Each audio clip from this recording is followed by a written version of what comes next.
Ladies and gentlemen, welcome to Loreweek. As ever, your host, the Oh God Kill Me runner.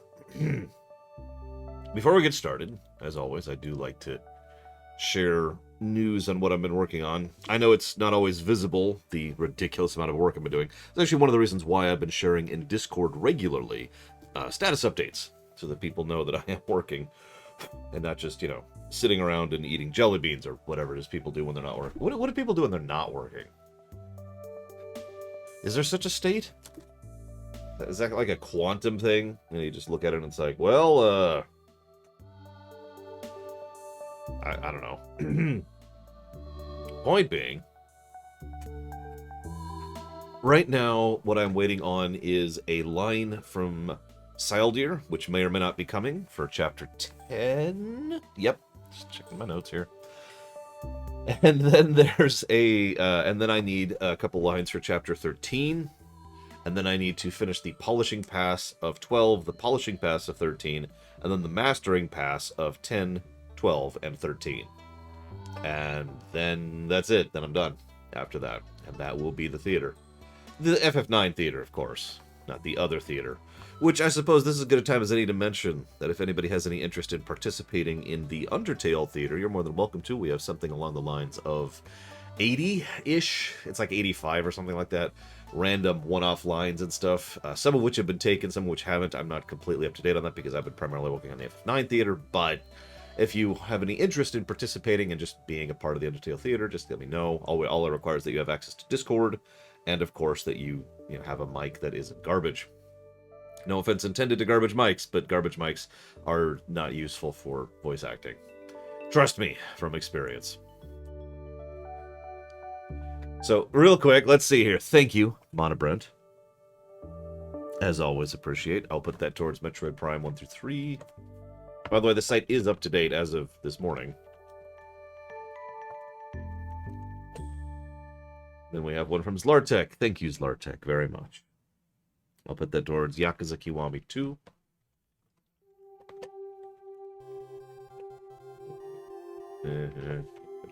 Five. Thank you, Loner, very much. Yeah, when I'm not working, I'm usually thinking about some of the work I need to do. Planning it out, getting it mentally tracked and all that. And that's going towards Republic Commando. Then we have Blue of Alex. Thank you, Blue of Alex. As always. If you know where you want that to go, please let me know.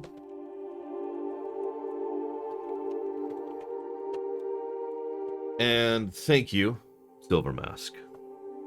As ever. I will put that towards Valiant Hearts. Much appreciate all of you. Thank you. So who wants to hear about how stupid and terrible and awful and dumb I am? It's a repeat. Got it.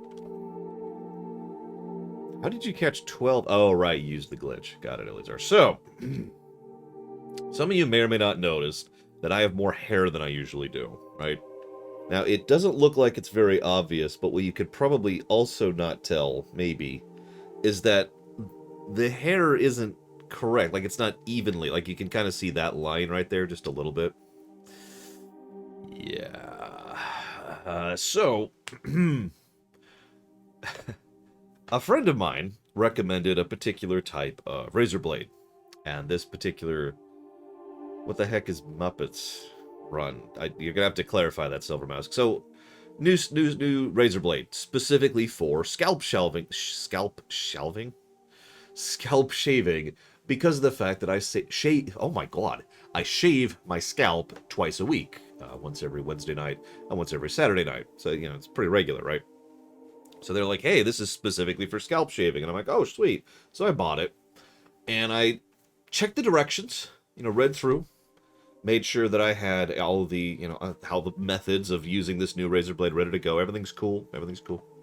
And I get in the shower, and I start shaving. It feels a little off, but I'm doing it just as I intended. I got my eyes closed, of course, because I'm doing the initial pass, which is when I do like this, basically.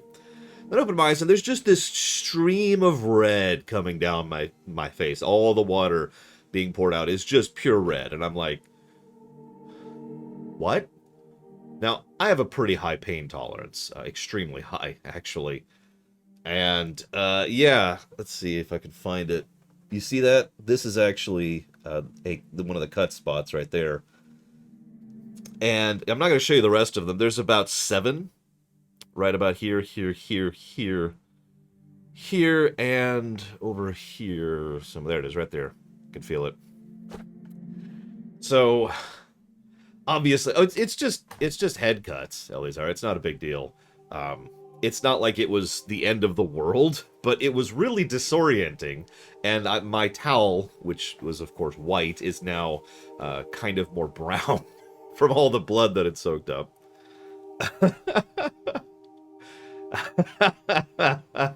Yeah, it was just blood. And for those of you who don't know, head wounds bleed more than other wounds. Even for something that's relatively minor. So it's just pouring blood out for a while. Just everywhere. So that razor went right into the trash. But as a result of the fact that I still have these scabs and I still have the cuts that are still healing because head wounds, yeah, I haven't had a chance to actually shave yet, and probably won't for a few more days. So, little fun story there for you. Thank you, Mike Romano, very much. If you know where you want that one to go, please let me know. I don't care, Silvermask, to answer your question. I mean, I don't want to sound flippant or negative. It's just the only thing that's in my consideration with regards to movies for Ruminations is whether or not I will say no. And I wouldn't say no to the Muppets films, so there you go. Man-Eater, you got it. Put that money towards a battery. I'm just going to go back to my old razor. My old razor was kind of crap, but it was kind of crap in the this takes too long. Not in the, it constantly cuts my scalp.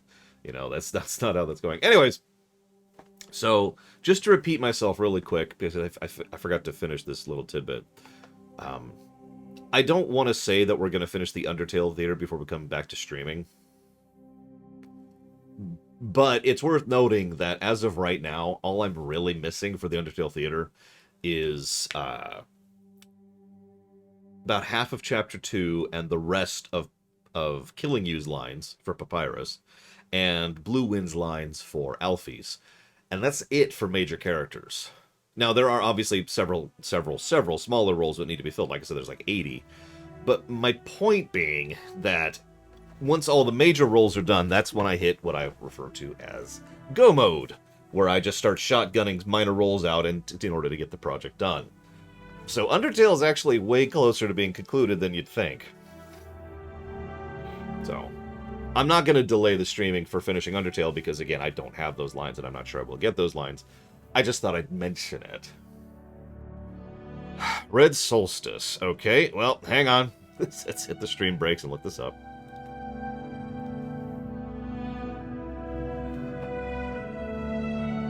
No, Takoida, that'll be going live the 28th. I've had 3 announcements about that now.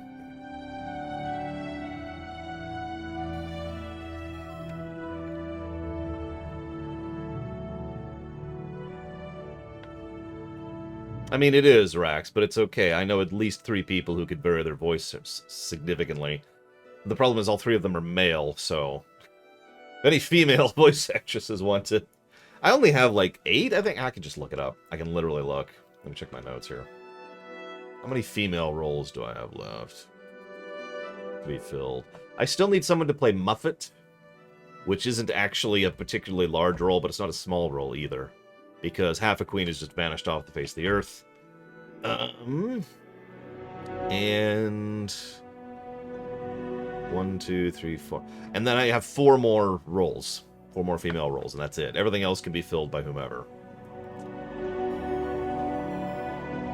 Oh my gosh, I'm falling behind. What's this game called again? I've already forgotten the name of it. Red Solstice. That's it, Red Solstice. Apparently I own Red Solstice 2. It has a mixed thing. Why do I own this game?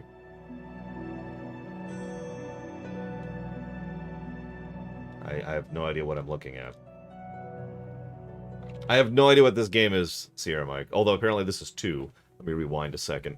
Thank you, Colgrim, very much for the sub. If you know where you want that to go, please let me know. And thank you, Kashtar. And thank you, Candyman, very much. And thank you, whoever that is. It's Mr. Red. Thank you again. I'm just going to keep bowing. This is why I have a strong back, right? Actually, bowing doesn't really do anything to your back. It's your ab muscles that control that. One of the stretches exercises I like to do is you hold your arms straight up, and then you go straight down like this, and you hold it for a sec, and you go right back up. It's good ab exercise. Oh my gosh, thank you, XM, very much. Hang on, I didn't write any of those down, so let's catch up here a little bit. The Sierra Mike, I still have to figure out what Red Solstice is. Well, give me a second. Fulgrim is going towards nothing. Cash Tar is going towards something awesome. MD and 1990 going towards Mass Effect 3. Mr. Red is going towards Okami HD. XM is going towards FF14 Endwalker.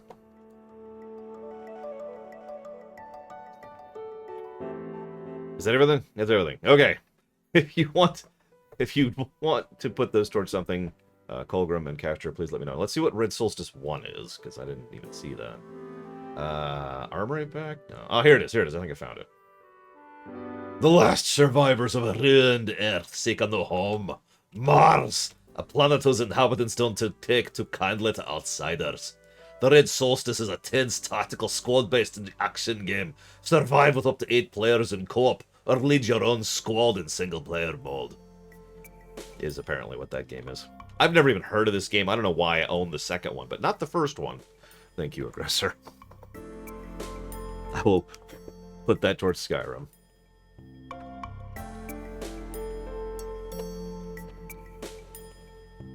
I can't do a Scottish accent. I can only do a Dwarven accent, sorry. But yes, there's lots of dwarves up there. Why do I not own 2? Who gave me 2? When did 2... Is there a way to check when a game enters your library and how? Like, is there a list for that kind of thing? Thank you, Ciela. As always. I've never even heard of this.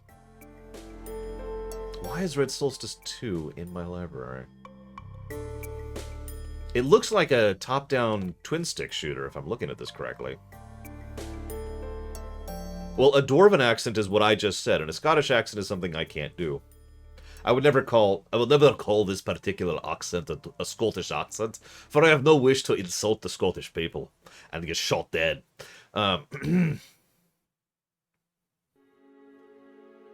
Well, whatever. Are you putting it towards 1 or 2, Sierra Mike?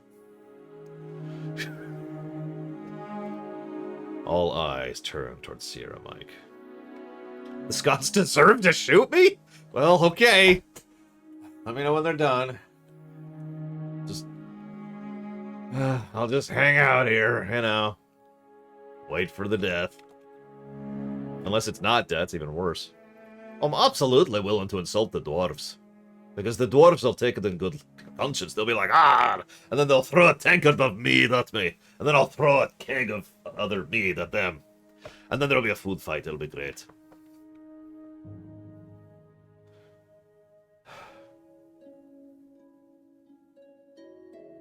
A Dawn of War lore run. I mean, we've got several Dawn of War games on the thing.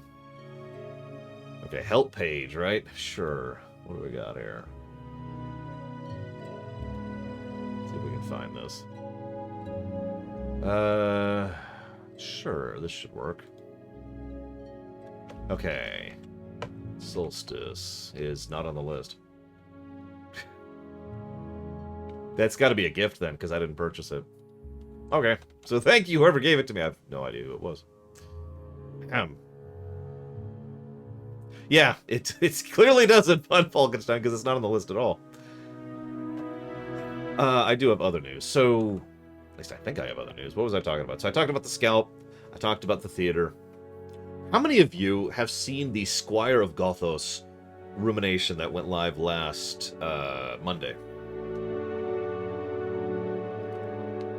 That's because I didn't see what you want to put it towards, Dakota. Oh, Neo, there it is. You're correct. I literally didn't see that. Neo, there we go. So, No, on Falkenstein. So, yeah, the Squire of Gothos rumination. For those of you not aware, I have said several times things like, Mr. Red, you're crazy and evil. Now, every time I mentioned that, one of the things that kind of became a running gag on my show, effectively a meme, was saying the word in what is the vocal equivalent of all caps, suicide. Now, this is something that's come up several times, most notably in the MLP streaminations, because those streaminations deal with a lot of really heavy and dark topics, because of course they do. Now, I bring that up specifically because for the first time ever, I received a notification last week. I'll even pull it out. Let's just read this to you. This is great. Where is it? Dear Lore Runner, we wanted to let you know our team has reviewed your content, Star Trek The Original Series Rumination, Season 1, Episode 18, The Square of Gothos, and don't think it's in line with our community guidelines. As a result, we have age-restricted this content. Age restriction means we don't think this is suitable for younger audiences. This means it will not be visible to users who are logged out under the age of 18 or have restricted mode enabled. It will also not be eligible for ads. I want to be clear about this. I have never, ever gotten that before. Well, no, apparently, this is funny, Mike Cremano. So every video I've ever put out, and every video I continue to put out, there's a little toggle I have to put to say, this is not for kids. There's actually a flag for it. I forget what it's called. I can pull it up right here. Just pull up a random video. Right here. Audience, this video is set to not made for kids. Set by you. It's right there. And every single video, 100% of them, are set to that, and I have to manually set that every single time I do that. But that is apparently different from age restriction. Age restriction is an additional layer of not for kids. And I'm like, okay, well, what the heck is age restriction? Well, let's look this up, shall we? Let's learn more. Let's click this. This is going to be extremely helpful and useful information.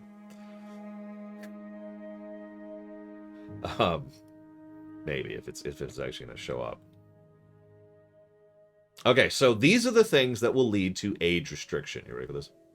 So it can involve spam, deceptive practices, scams, impersonation, external links, fake engagement, nudity, child safety, suicide, self-harm, violent criminal organization, hate speech, harassment, sale of illegal goods, and of course, cussing.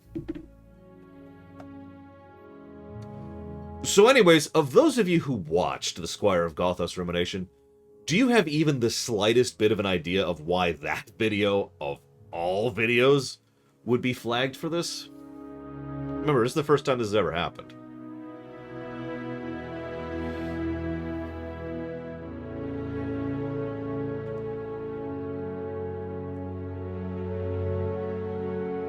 Now, unless damn suddenly counts as cussing, which it totally doesn't, I'm pretty sure that that's a load of horse crap.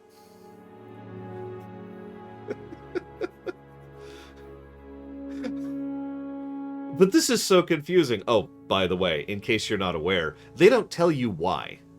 There's no information about what you did to qualify for that. It's just something they say, hey, this doesn't fit our community guidelines, and that's it. This is unacceptable.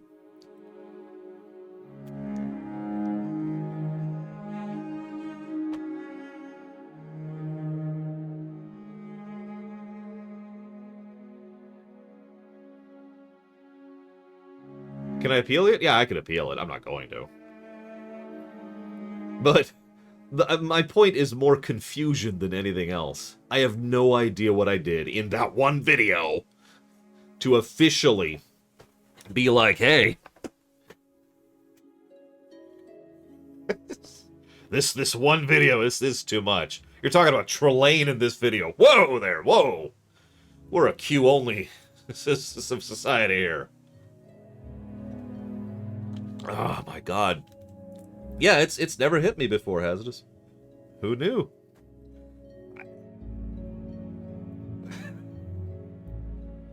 How much income comes from my YouTube abs? Zero! I mean, everyone knows that. I've been quite overt about that for years at this point. I make zero money off of YouTube. Zippo. Oh, speaking of which, I suppose I should come back to that. Some people may remember that I was talking about just finally deciding to go ahead and monetize and put up the ads, because apparently the ads will not go away. I've decided not to.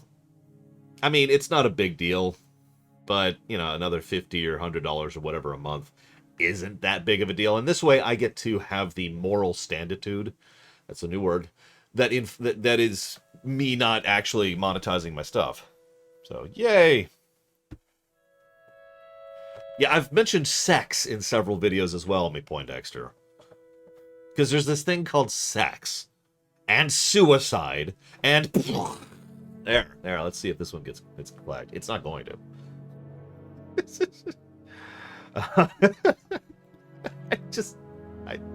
Whatever. Hang on. I think I saw something I needed to respond to in the middle of that there. Yes, it was a donation from Mr. Red. There it is. Moral high ground. Yeah. Screw. No, sex is in having sex. As in pounding uglies over and over until a baby pops out. I think that's how that works. I should know. I'm a detailed biologician. Where the heck is my thing for donations? There they are.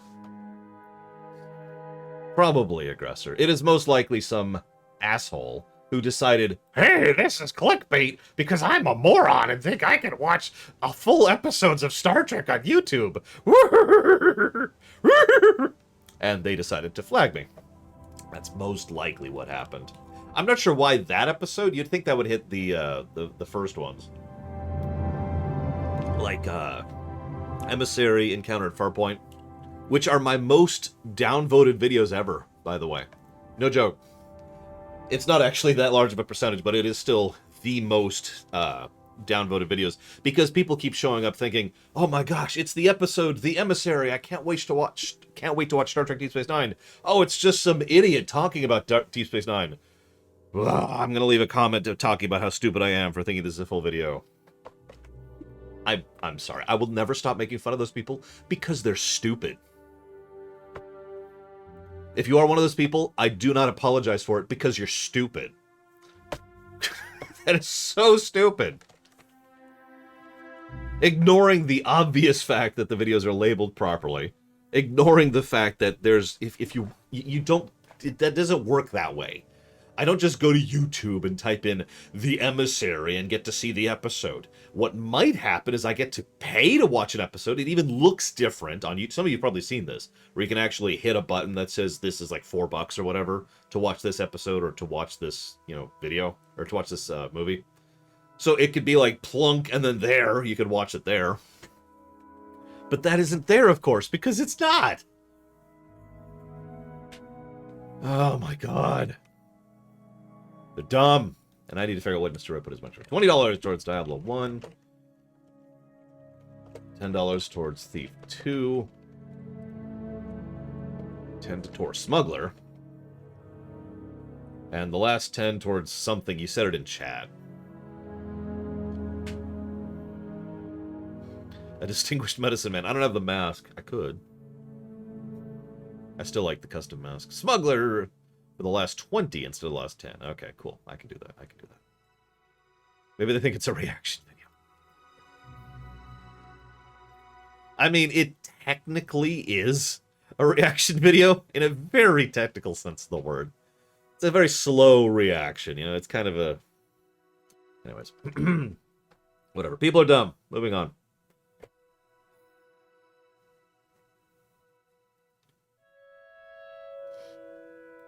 Oh, you're chasing. Damn it, Mr. Red. Okay, fine. 10 to Smuggler, 20 to Thief 2. Got it. Thank you, Mr. Red.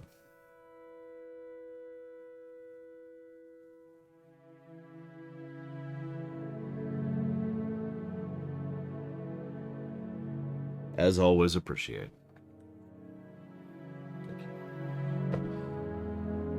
Alright, so I got a little bit of other small news. I talked about that. Frostpunk 2 got announced. I'm not even going to update the thing. Frostpunk 2 got announced. Yes! I'm really excited for that. We know nothing about it. It's a teaser. I shouldn't say we know nothing. What it's actually going to be is it's going to be set like 20 years after, something along those lines. And no, it's not, Mike. Come on, I don't get that issue with Voyager for some reason. Anyways, and is it 30? It's a few decades after the events of Frostpunk 1. They have survived. The horrible frozen dark has settled in, and they're starting to work on oil instead of coal as a fuel source. And that's kind of it. But I'm totally down because it's Frostpunk 2, and so I'm basically sold already. So I'm pretty excited about that. I can't wait to be tied up with the word liar painted on my chest in oil so I can be frozen to death in that manner. Thawpunk? Well, no, it's still frozen. If you paid attention to the lore of Frostpunk, you'll notice that the world is doomed. Like, it's just the end. So... Listen, all I'm saying is self-replicated minds are stupid. I'm never going to let that one go. My god. I didn't let that one go back in the 90s. Anyways, Doomed Punk. Woo! Skyblivion is still somehow going, which is awesome. I'm actually surprised by that. I let go of Skyblivion years ago at this point. Kind of completely just let it walk away. Like, yeah, that's never getting completed. Apparently people are actually still working on it and making really good strides in progress. They're also doing something that I'm in favor of. They are interpreting Oblivion rather than trying to copy-paste straight Oblivion, which is awesome. And I think that's a good move, and I'll put it in the VOD link, of course, but there's a gigantic, like, 20-minute video of some of the progress they've made, which just came out last week, so that's awesome. Then, I suppose we'll talk about Blizzard first, because this is a weird topic. So, Diablo 2 Resurrected is axing TCP IP support. Now, that's interesting in its own right. For several reasons. Anybody who knows anything knows that TCP IP is not exactly a secure location or a secure, not location, connection, not a secure connection. It's not a super safe way to do it, but it is also a nice way to just be able to multiplay with your friends without having to go through online servers or whatever, right? I don't know about you all, but playing through TCP IP is how I used to multiplayer Diablo 2. Anytime I would play with friends. Usually because of the fact that we would be playing with certain mods, and so as long as we both had the same mods, we could just direct connect and we're good, right? Now, you're probably thinking, alright, well, what's their official explanation for why they've axed it? There is none. In fact, this wasn't even an announcement. People noticed the fact that it's been quietly removed from the page that's supporting it, and there was a very little detail that was like, hey, this is no longer going in the game, and that's it. No actual announcement, and therefore no official explanation. And even if there was an official explanation, it would probably be stupid.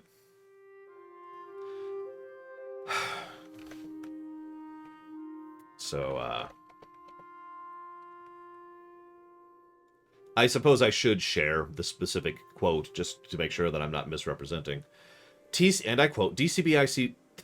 I can talk. TCP IP support will not be available in the upcoming beta or in the final game. After careful deliberation, we will no longer be supporting this option as we identified potential security risks and are committed to safeguarding the player experience. So there you go. That's the official statement, which is stupid. Now, that being stated, there are legitimate reasons to not include that in a thing. It's mostly legal reasons. I don't agree with them, and frankly, I think there's other ways around that, because there are. But this is bullcrap for one really, really big reason. How many of you have ever modded Diablo 2?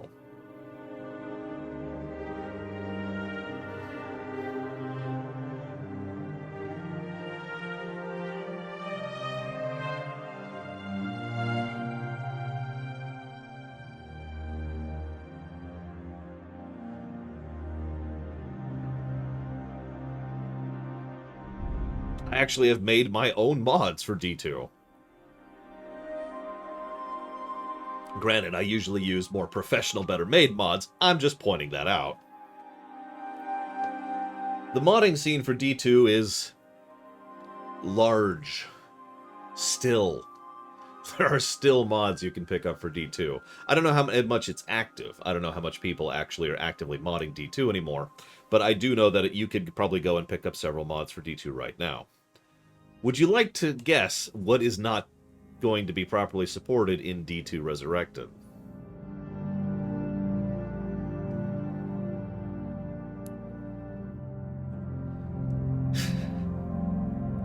Now, this is still the realm of not sure exactly how this is going to work. But,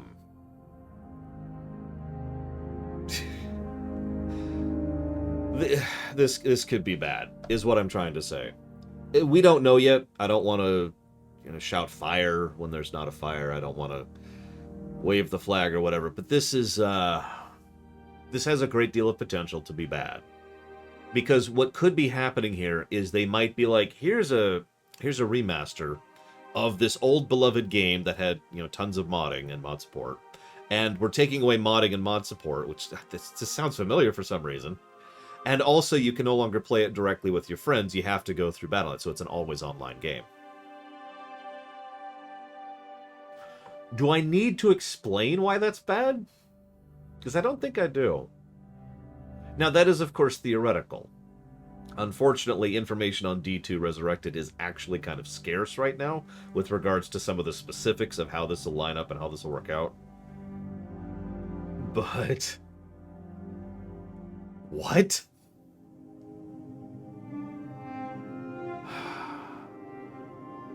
See, Lanowin brings up the big point. One of the reasons I and several other people I know are worried about this is because Warcraft 3, not Reforged, Warcraft 3. If this somehow tries to get rid of Diablo 2, that sucks. Now, it's possible that that's not going to be a thing. It is possible that they will not try to replace Diablo 2. But if they go for that, and certainly they have, the track record for doing so, that's going to suck, because that means there will be no way to play Diablo 2 with mods, and with friends, and at LAN parties, without having, the physical CDs. Now, I actually happen to have those CDs. They're right there. They're in that tote right there. But I usually don't pull out those CDs, because I usually just grab the online download, because it's sufficiently and substantially cheaper and easier to do, to just grab the download and go. So we'll see exactly where they're going with this. A lot of this is still in the question mark territory. The only thing that we know is that they've decided to axe TCP/IP support. We'll see. Yeah, I wasn't even getting into that, quite. Thank you, Kaone. As always, I'll put that towards Zeta Gears. Had to look better.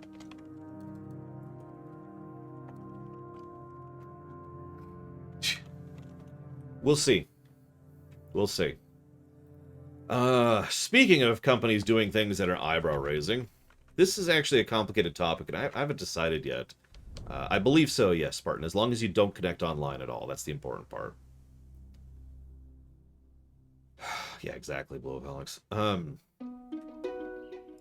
This is a surprisingly complex topic, and it boils down to what you think should be as opposed to what is. So, Disney, the other evil company, has reportedly, I gotta add that because I haven't done my full deep dive on this one, but reportedly has not been paying a particularly large amount of money to the people who make the stuff that they are making ridiculous amounts of money off of. The people who actually invent the characters, most of the comic book creators and the like, who are paid not a lot. The standard approach here, I'm staring at it right now, is to compensate a writer or artist when their work appears in an MCU film, and what they do is they give them $5,000 flat, that's it, and an invitation to go see the film. And that's it. Now...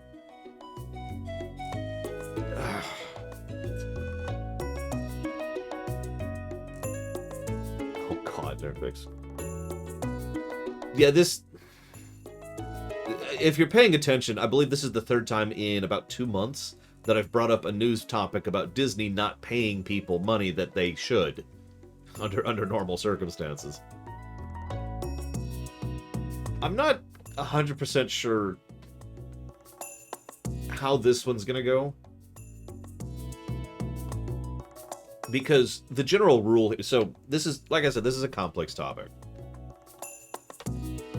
Let's assume for a moment that Mr. Red comes up with an idea for the extant, for example. And let's say he comes up with an idea for a character called Barotrauma, because that's on my Steam page right now. And it's this team of people who go down into a submarine and make the submarine live against the horrible eldritch nightmares that live beneath the ocean, right? Just straight up going to that. So he comes up with this idea. I'm like, oh, that's a great idea. And let's say that years from now, the extant suddenly takes off and becomes successful, and FN Craig donates to Hollow Knight because he's awesome. Thank you, FN Craig, very much. As always, let me just jot that down really quick so I don't lose it. That was Hollow Knight. So, let's say that the extant gets big and I make a movie or a show. One of the specific things cited is Captain America because of the fact that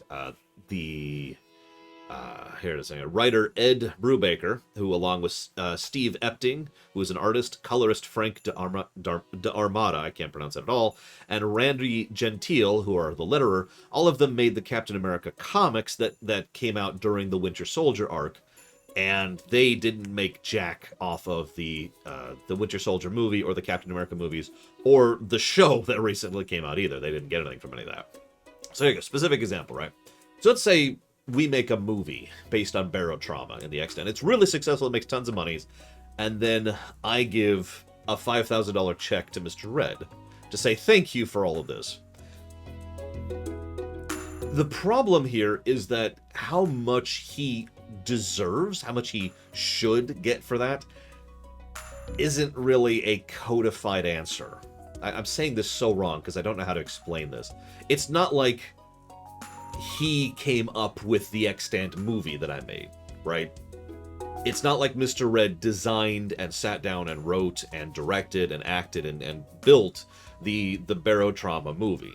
He came up with the idea and put that together, and then I adapted that into something that was wildly successful. Now, I think it's pretty obvious that Mr. Red deserves something for that, right? I think that's pretty duh. But the problem is, and yeah, Takoida says it very flatly, the problem is there's no normalization for this. There's no, how much do they own of this? How much are they due? How much of this money should, I keep using that word on purpose, go to them for the fact that they came up with the idea that you took into something else? Because anybody who's seen the Winter Soldier movie and anyone who's read the Winter Soldier comics can tell you they are actually quite different things. The movie is an adaptation of ideas based on the comic. It's not like they took the comic and just turned it into a movie, right? But even if they had, there's not really a set industry standard for how much they should be paid based on the fact that something was made directly off of their work. Now, what usually happens is the people are brought in and they're given a nice big royalty check for, you know, hey, we want to make a, let me use a specific example that actually happened. Let's make a Jurassic Park film. Crichton? Oh, shoot, I can't think of his name. Hang on. Crichton? I don't remember how to pronounce his name all of a sudden. The guy who wrote Jurassic Park, I think it's Crichton. I'm getting weirded out because Farscape. I think that's what's throwing me here. Michael Crichton was paid a decent lump sum because they were making a film directly based on his book, and he was also brought in to work on the film. In fact, for those of you not aware, I talked about this during my Jurassic Park rumination. He was actually specifically brought in to write the script for the film. So he adapted his own work. So that's a little bit more cut and dry. He actually worked on the successful thing. He gets a nice big chunk of the money because he was actually directly involved in the production of it, right? And then there's cases where it's more of a direct copy of the work that they're adapting, which is a lot less codified. And then we get situations like this. You know, let me use another example. The people who wrote and designed Iron Man, how much money should they get from the Iron Man films? And if you don't understand why I'm specifically singling out Iron Man, Stark in the movies is, let's be blunt, a different character than Stark in the comics. he's got the name and some of the visuals, the visual style is same, but otherwise it is a completely different adaptation of the same character. Should they still get money for it? Yes, again, that's not in question, but how much? This is why I say this is such a complex issue. How much of ownership do they have, and therefore how many percentages do they get? Now, the thing is, and the reason I bring this up, because Disney is still stupid and evil, is $5,000 is insulting, to be blunt.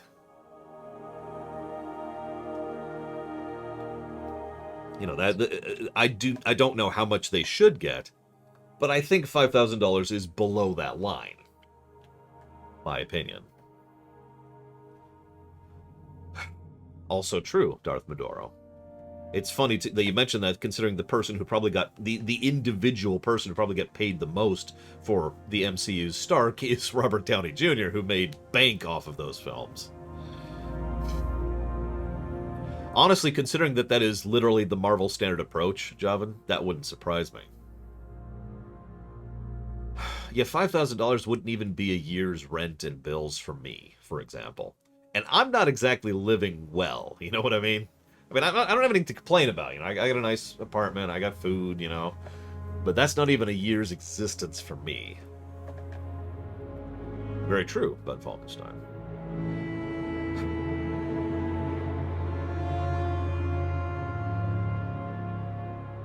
The other side of this, by the way, and this is something that's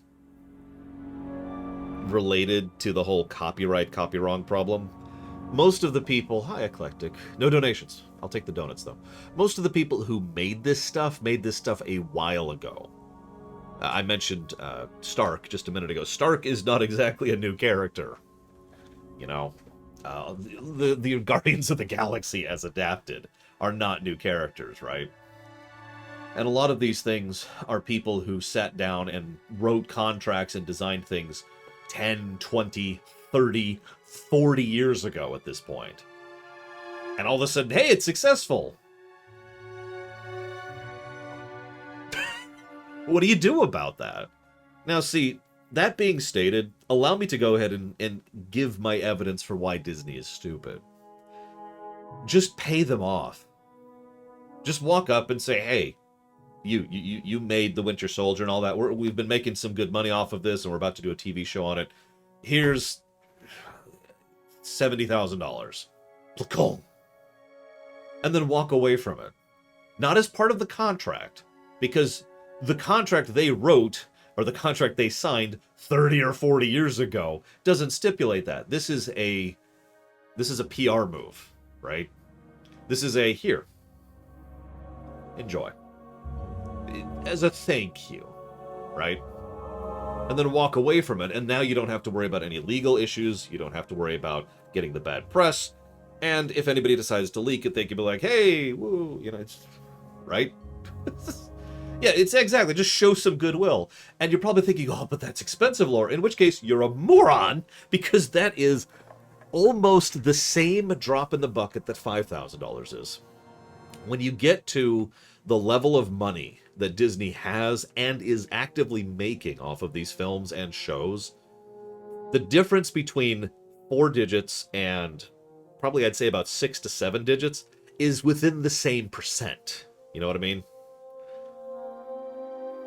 There is no functional difference for their books between those two numbers. So just give them the larger number and say, here you go. Enjoy.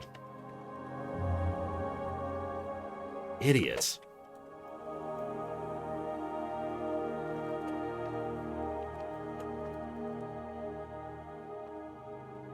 And this is what really boggles me about this. This is pointless greed. Like, everyone says the rich stay rich by not paying people. No. That's not actually how that works. It's all about percentages. It's all about knowing exactly how much money should go where and what from what.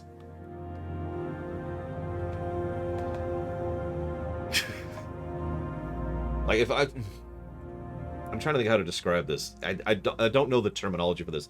At a certain point in math, the numbers start to back it up to the point where if I was to give X amount of money to a large amount of people, it would still be a small percentage of what I have.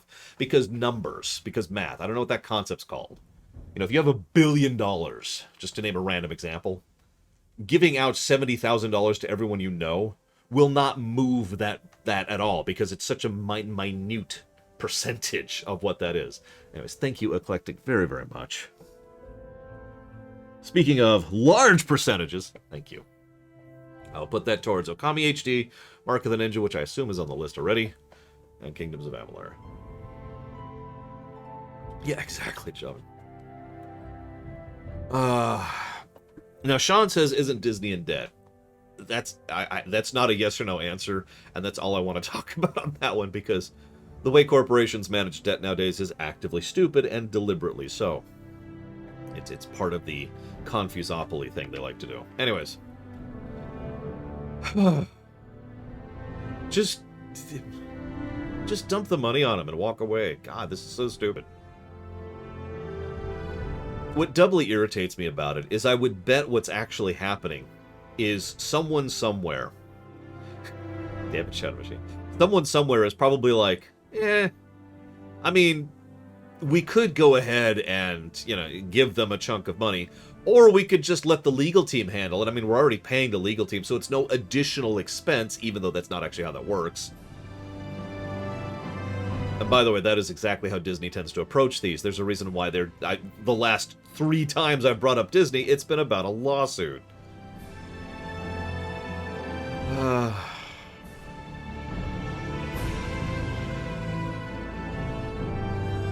It's so pointless. I'm sorry. I can't even vocalize this. It's breaking my brain how pointless this is. It doesn't benefit them at all to try and be this kind of a penny pincher, right? It's... Eclectic said something about the law of large numbers. I'm not sure if that's the thing I was talking about, but let me just put this in very simplistic terms. Let's assume for a moment that you have $1 million, okay? That's a lot of money, but it's not that much money, really. But it's still a decent chunk, right? Now, let's assume for a moment that someone wants you to pinch pennies. Pinch pennies. Literally, rather than paying 13 cents, I want to pay 12. That kind of penny pinching. There is no point in doing that at that level. And I can explain this. This is about effort versus value. Again, I'm screwing up all my words because I'm an idiot and I can't talk. I'm kind of tired, forgive me. I didn't even get to bed last night until like 3 in the morning. The amount of effort it takes you to pinch those pennies is worth more than the pennies you're pinching. That's what I'm trying to say. At a certain point, you need to think about how much value you get, about how much, and about the effort you're putting into reducing your expenses. This is basic levels of management understanding and basic levels of accounting. Yep, cost benefit, exactly. You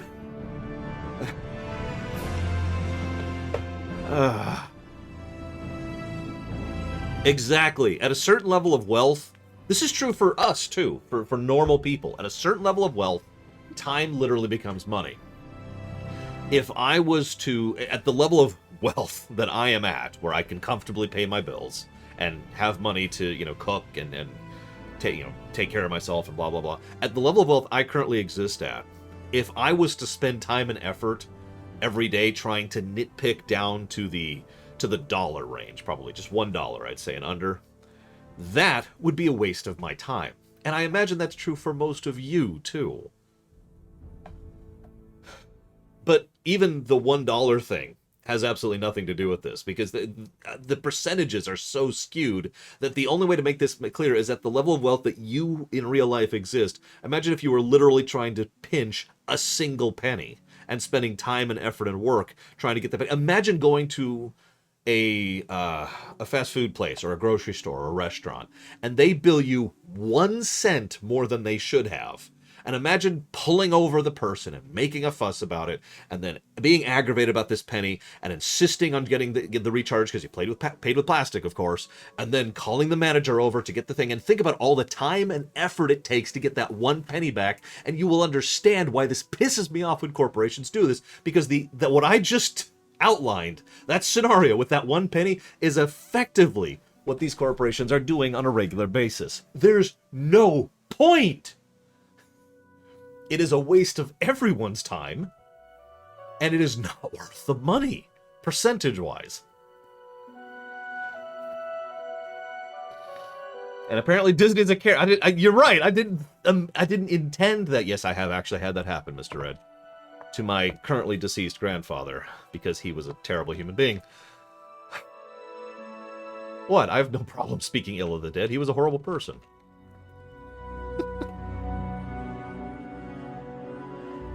But yeah, no, I've actually seen that happen. In fact, I've seen that happen from someone else, too. That was at a... what was that? Applebee's is what that was at. Well, yeah, I'll bring him back eventually, I think, Craig. I need undead bodies. I need to get them from somewhere. Thank you, Jaludo. I did get it. For Fallout 2. Much appreciate, as always. Thank you. And thank you, Catabo, very much. I will put that towards, I don't know what. If you'd like to put that towards something, please let me know. Isn't that what banks do? Kinda, yeah. But that's a different perspective. That's the quantity versus quantity argument, which I know sounds redundant, but multiple pillars. You know, you have 10,000 people, you take $1 from them every day. They don't care about the buck, you get $10,000.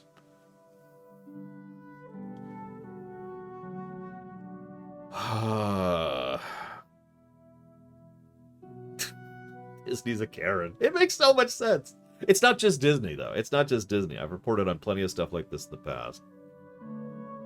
Oh my god. You know, I just realized that I think... What do you mean, Sean? I mean, no. We've already reviewed Red Dead Redemption 2. So, no.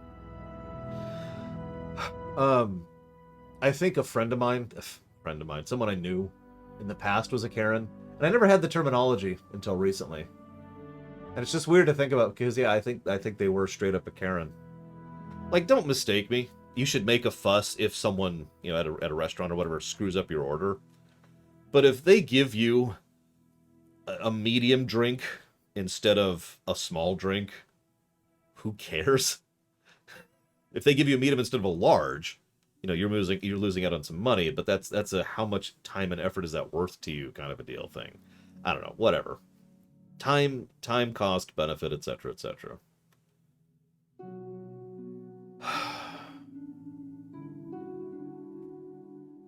It does have a name, Eclectic. I can't think of it right now. Like I said, I'm kind of tired. I'm running on like 6 hours right now. Anyways. This turned into a rant. I apologize. These always turned into a rant. I don't know what's wrong with me. I apologize. What I'm trying to say is that have you heard of the new MMO, FF14, which has a new No. Okay, hang on, Mr. Red. Here's your $1 back.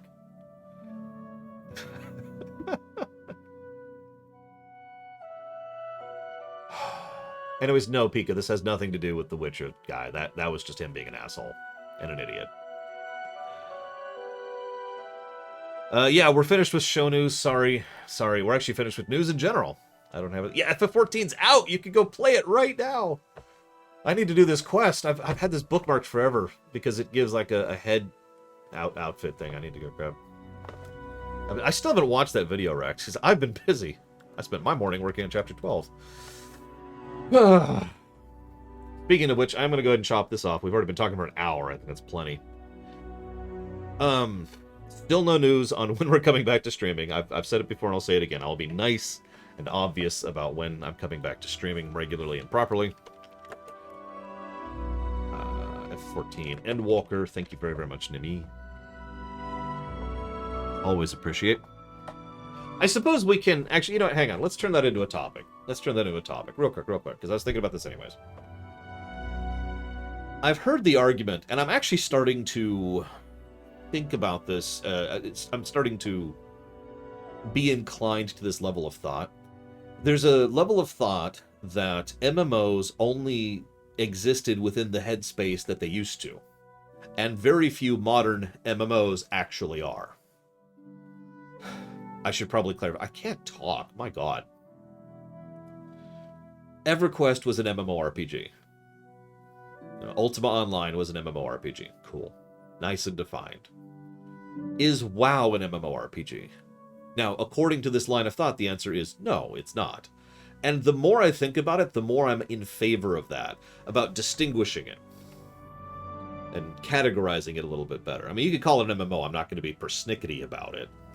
But the idea of dividing it so that, WoW or FF14 or Guild Wars 2 or Elder Scrolls Online or Star Trek Online would qualify more as this new thing. Now, apparently people are calling this MMORPGs. I have actually never heard of that term before. The term I have heard of is CORPGs. Co-RPGs. Now, a co-RPG is a cooperative online RPG. The term was coined by Guild Wars 1, which was making the point, the devs were making the point, that Guild Wars 1 was not an MMO. And it wasn't. Like, pretty definitively. Guild Wars 2 is more of an MMO than Guild Wars 1, but Guild Wars 1 was effectively a single-player game that you could play with friends. And that's fine. That's good. In fact, that's one of the things I really liked by it. But yeah, CORPG was used by Guild Wars, and nobody else has ever used that term, and apparently people are calling the same general concept MMORPG. Oh yeah, Guild Wars 1 is still going. It doesn't get content updates, but it's in maintenance mode. The only RPGs are D&D and Drift. I mean, I'm all in favor of categorizations as long as we're not being a dick about it, I like being, organized. We've got turn-based, tactical-based, grid-based RPG. I'm with that, but within reason, as usual. By the way, hi, SJ. Halo Wars 2. You got it, Spartan. Thank you very much. But now, hear me out for just a second. Guild Wars 1. Just bear with me for a moment. For those of you who haven't played Guild Wars 1, especially as extensively as I have, Guild Wars 1,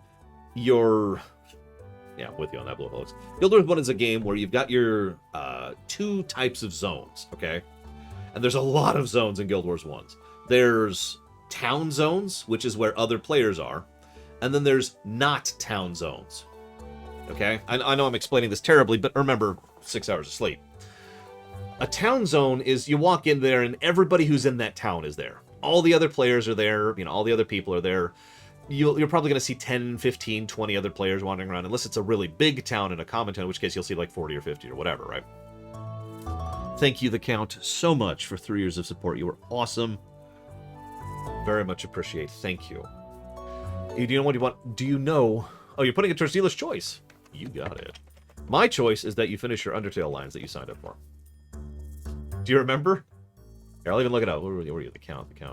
You said you were going to play Dogamy in Chapter 2, 3, 4, and 5. See you around, Mr. Red. But yeah, the town zone, which is public, and then the instanced stuff. That's a great way to put it. Thank you. Damn, it has this. No, not the Twitter mob. I didn't get the Twitter mob. So, you go into town, everyone's there. As soon as you leave town to go to any other zone, the moment you enter that other instance, a new version of that instance is created for you, and it's instanced just to you. And it's also reset to basic. The name of this song is Spring. It's a Big World Outside from Stardew Valley. So, now if you go in there alone, then you're there alone. If you bring friends, all of you start the same instance. But every time you enter that instance, even if you, walk in, kill 5 mobs, leave, and then go back in, it resets the instance immediately, right? This is a CORPG in a nutshell. Because you can absolutely, play that game with friends, a maximum total of 7, but when the total number of social interactions is primarily focused on the missions. Now, the relevance here is that kind of describes FF14 in a way. Now, it's not literally the same, because obviously if you go out into Ul'dah, the Thanalan desert, there's plenty of other people roaming around. So it's not the same in that respect. But you can't really co-op FF14 except for the specific instances where you go with other players, and you see why I'm bringing the parallel up now. Restructure it a little bit. Think of the Guild Wars 1 towns as the FF14 overworld, and think of the Guild Wars 1 instanced zones as the FF14 instances, the dungeons, the trials, the raids, etc. And you can kind of see the similarities in overall structure between the two. Now, there are obvious differences between the two, and I'm not trying to say that there aren't, but the focus on FF14 is very much on single player with friends, not go out and do random stuff with random people. Now, you can go out and do random stuff with random people, because there's Boja, and there's the Diadem, and there's Eureka, and there's Hunts, and there's Fates. So that would be the MMO section, is that stuff. But the actual, and I'm going to say this as bluntly as I can, the actual content of FF14 is far more focused on you and your friends, or pugging, as the case may be. Cooperative RPG. Now, that's not a dig. Actually, quite the contrary. One of the things that I've slowly become aware of over the years is that I don't want an MMO as it used to be defined. Now, if you don't understand why that's weird, I've played a stupid amount of MMOs in my life. For a while there, I could claim I played all of them. And then, you know, they were too many for me to keep up with. But what I really love most about any MMO experience is the co-op side of things. Going out there with... What did we do? It was Alex and Maverick, and I think Volley was there last night. I'm trying to remember who I actually grouped with last night. I like doing that. I like being like, hey, I'm going to go do some roulettes. Anyone want to join me? Let's go. And then we do it, and it was fun, right? I like the fact that when I get to the review series, you know, I'm going to be wandering around, pushing through the quest chains, and then get to a dungeon. It's like, hey, can we go... Let's go do this. And people will be like, hey, I'll do it. I enjoy that type of gameplay. I enjoy co-op. It is obviously not straight co-op, but you could see how it's kind of blurring the line in between, you know, a straight co-op game and a full MMO. And I think that's a good thing. If nothing else, it is substantially easier to make developer-generated content in a co-op RPG than it is to do it in an MMORPG. Because you can have things like codified story arcs, and you could have instance dungeons and cutscenes and repeating major characters that interact with you over a long period of time, and all the stuff that is the meat, my opinion, of FF14. And of course you can have awesome boss designs and great dungeons and yada yada yada, but you get the point, right? I don't know, And yeah, so several people have brought up Tor. Tor really embraces this. I didn't mention Tor earlier because I'm an idiot. But Tor really leans into this exact same mechanic. You can play through pretty much the whole of Tor, at least up to 50, I should clarify, because I haven't been past 50, with one other person. Just you and them. If you want to, you could play with 3 other people, but the 4 of you can basically go play the game and enjoy it. And there you go, and it's done. And you can... I like that. I enjoy that concept. And again, Tor, just like FF14, leans heavily onto the narrative-focused, story-focused, trying to really push the developer-generated content as opposed to the player-generated content. To use a contrast, I mentioned EVE Online briefly earlier. EVE Online is absolutely an MMORPG. I don't think it's even in debate, even if we're getting into technicalities, right? Because EVE Online is all about huge numbers of people all doing their own thing over there, and basically making up their own fun, which is what the old MMOs used to do. What was there to do in EverQuest that was developer-generated? Now, yes, obviously there is things. I'm not trying to say there isn't. But the majority of the content of EverQuest was just players playing around and having fun and making their own fun, as opposed to, you know, questing or following a story arc or doing a specific dungeon or whatever, right? Hi, Atreus Ninja. I love the name. I'm glad you like the PoE 1 and 2 stuff. We're talking about RPGs right now, actually. What would be an example of an MMO? Well, I just gave you 2, EverQuest and EVE Online. There's also Ultima Online. As far as other examples of modern MMOs, I'd have to think about that, because EVE Online is the only one I know of with any substance to it. I'm sure there are other MMOs that are still going. Let me think about that for a second. Hi, Prika. That is a true thing, Sierra Mike. I mean, player-generated wars are kind of normal. Elite Dangerous is... Yeah, the Korean MMOs certainly... There's lots of them. It's just lots and lots of them. It's funny you mentioned Asheron's Call. You'll notice I've gone out of my way to not mention Asheron's Call. That's because AC, I think, and I don't want to say this just because I liked AC, but I do legitimately think that Asheron's Call was the first step towards CORPGs, as opposed to MMOs. Because Asheron's Call had a lot of developer-generated content and a lot of quest focus. They really tried to start pushing more towards that thing. Now, it was still far more an MMO than something like, say, World of Warcraft. But it was the beginning steps of that, right? It was the drift into that direction. My opinion. It's also worth noting that EverQuest started to drift into that too with their later expansions, so I'm not saying EverQuest is just an MMO.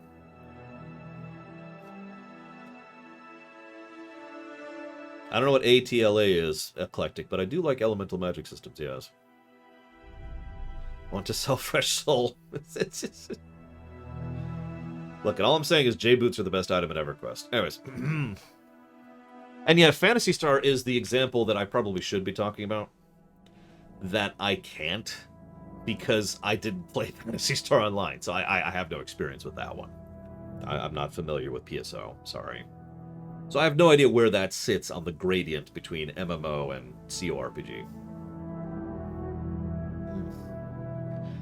Anyways, Avatar: The Last Airbender is the greatest show ever, and I'll praise it forever as long as you don't make me watch it. I have not. Eclectic, no. I guess that's it for the topic. I don't have anything else to add to that. It's just, I think it's an interesting distinction and one that I'm okay with. And frankly, the more I think about it, the more I think I am far more focused on CORPGs than I am MMORPGs, because I don't know, maybe I'm just a boring person, but when I go into a true sandbox game, not GTA. GTA is developer generated. When I go into an actual sandbox, when I go into an actual MMO, I get bored. I run out of stuff to do. You know what I did in Minecraft? Well, first I got a donation from Sean. Give me 1 second, Sean, because I want to get this thought out. What I did in Minecraft was I sat down, and I was like, okay, here's what I want to do. And I made my own checklist, and I made my house out of glass in the water, because I wanted to. And I made like a conveyor belt thing that led to the quarry where I picked up all the materials to build that house. And then I made a portal network. And then I walked away from it because I was done. I haven't seriously played Minecraft since that initial attempt. Now, I've played it with my sister several times. But yeah, I just get bored. I run out of things to do. And I just stare at this open sandbox with all these tools and I think, eh. Now, I'm not trying to diss those kinds of games. There are plenty of people who actually want those kind of games, and I do think those kind of games should exist. They're just not for me, you know? Hence why I prefer a CORPG to an MMORPG.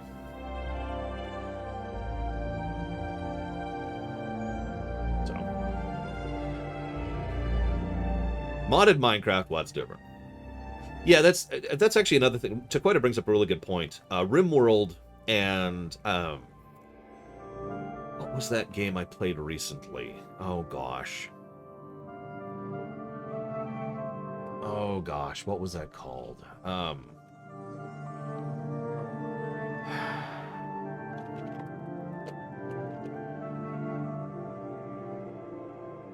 Is this it? Dead Matter? No, that's not it. There was a survival game I played recently with PAX. We co-opted it.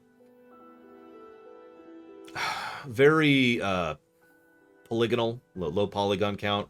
Cameras up top, face down. You walk around, you have to manage your food, your heat, and your tiredness. There's lots of enemies that will absolutely destroy you. There's a whole kind of sci-fi story arc about dark matter, and I don't want to spoil it, but, you know, there's horrible death stuff going on. And it's a great game. It's actually really buggy, but it's a great game. The reason I bring it up, though, is because that game, and games like it, a game that I could say more clearly is, oh my god, lore. What's the aquatic survival game that I love, that I can't think of the name of right now, that has a sequel? Subnautica, thank you.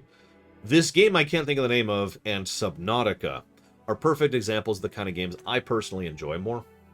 Because there are survival games that I look into and I'm just bored. Because of the exact same reason I just mentioned.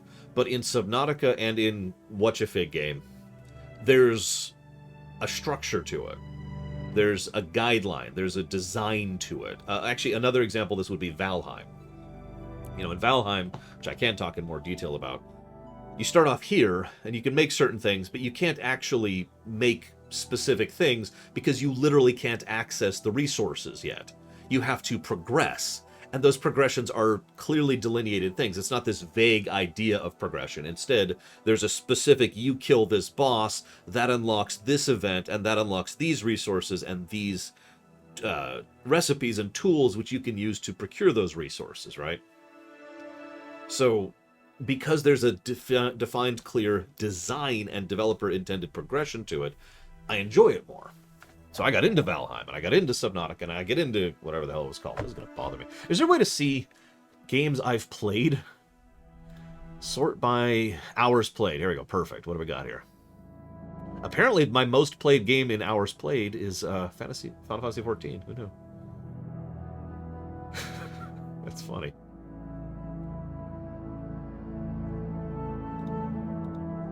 I don't. There we go. By the way, my third most played game is Civilization V, and the reason I find that funny is I haven't played that game in like 6 years. Or yeah, like an arc. Like there's an end point you can work towards, which all of the games I just mentioned all have as well. Hang on, so what do we got? There's 15. I'll recognize it when I see it. Just give me a second. Spore is still pretty high up there. That's funny. I haven't played that in over a decade at this point.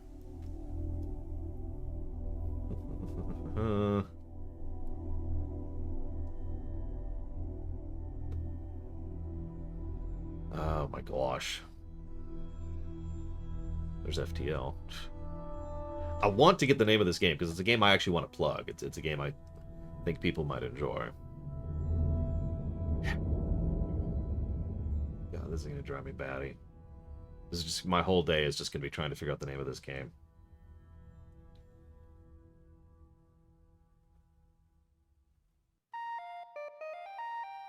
I'm just scrolling down looking for something. Is this it? The Wild 8. This is it. The Wild 8. That's the name of the game. You can look it up. The Wild 8. It's a little buggy, and some of the quest design is not the greatest. It does have what we affectionately like to refer to as Eurojank. But there's quests. There's a clear progression. There's a clear design to it, etc., which is exactly my point. How many hours have I put into WoW? At this point, it's how many days have I put into WoW. I could probably figure it out. I just log into every character that I have and tally it up. It's probably a very large number. It probably looks at the FF14 number and laughs at it. What are the 6 elements in Aurora? Let's see. We've got PlayStation, Xbox, Dreamcast, of course. Nintendo. Let's see. Sega. Oh, that's Dreamcast. Never mind. We can just say Sega instead of Dreamcast. Jaguar. Gotta have the Jaguar in there. And Atari. There you go. There's our 6 elements.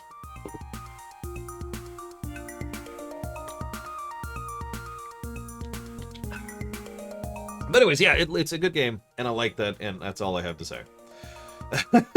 I don't know what else to add here. Is Jaguar Atari? Damn it! That's another terrible console developer. Terrible consoles. What do we got here? Virtual Boy. 3DO isn't anything. Oh, no, the Philips CDI. Duh, I should have thought of that immediately. We're officially rambling at this point, so I'm going to go ahead and chop off.